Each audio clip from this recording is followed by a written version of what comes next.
50 वर्ष झाले आता आणि जी शेती केलं तर जलातनी असं केलं तसं करत आता खड्डा खोदून टाकले तरी आम्ही या जागा सोडलो नाही. शाळा आहे का इथं? शाळा गिडे काय नाही. आमच्या लेकराची जन्म तारीखच नाही तर शाळा कोटरच्या. आम्हाला कुकर नाही, गटर नाही, पाण्याची सोय नाही, कोणी लाडाची व्यवस्था नाही, कोणी काही नाही तर काय करणार.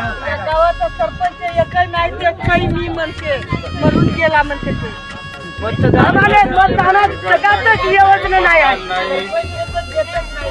सरपंच मरूनच जाईल आमच्या गावात. रस्ता नाही का इकडे? रस्ता काहीच नाही. कच्ची रोड नाही का काहीच नाही. पाण्याची व्यवस्था आहे का? काहीच पाण्याची व्यवस्था नाही, काही नाही. पाणी कुठून आणता? विहिरीत आणतो साहेब. तू चाल त्या विहिरी परवाच्या सुरुवाती पडलं साहेब. पाय मागून आम्हाला गावातच जायला लागतं गावातलं आणतो मग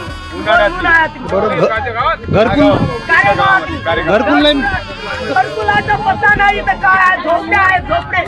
यंदा तर खायची सोय नाही लागणार आहे साहेब. 3 एलपी आणत झोपला 3 एलपी आणत गेला. काय करू आता आणि मराठी पर्याय साहेब. आमचे लेकरं बाळ यंदा तुमच्याच कराय.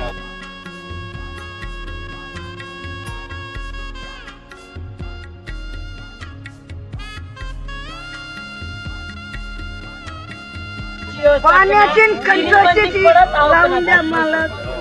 तुमच्या हात जोडते एवढे 2 केले तुमचं नाव घे.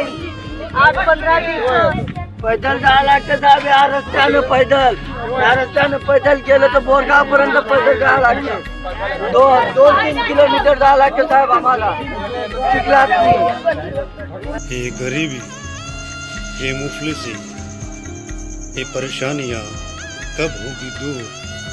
हमारे चेहरे पर भी कब आएगा नूर?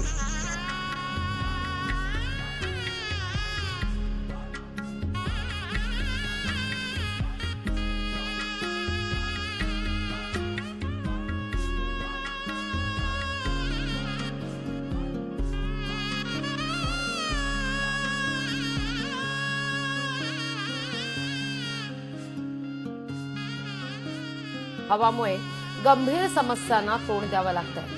पक्क्या रस्त्याअभावी पावसाळ्यात नागरिकांना चिखलातून वाट काढावी लागतेय. यंदाच्या पावसाळ्यामुळे अनेक कच्च्या घरांचं नुकसान झालेलं आहे. त्या गावातनी पाण्याची सुविधा नाही, कोणी लाईन नाही, कोणी रस्ता नाही.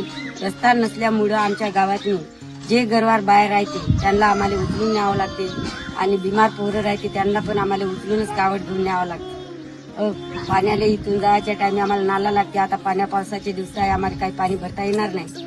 आम्हाला मधातून तिथं फसून जावं लागते, पाणी काढून आणावं लागते. आम्हाला रस्ता बरोबर कोणताच व्यवस्था नाही आहे. पाणी नाही, घरकुल नाही, काहीच.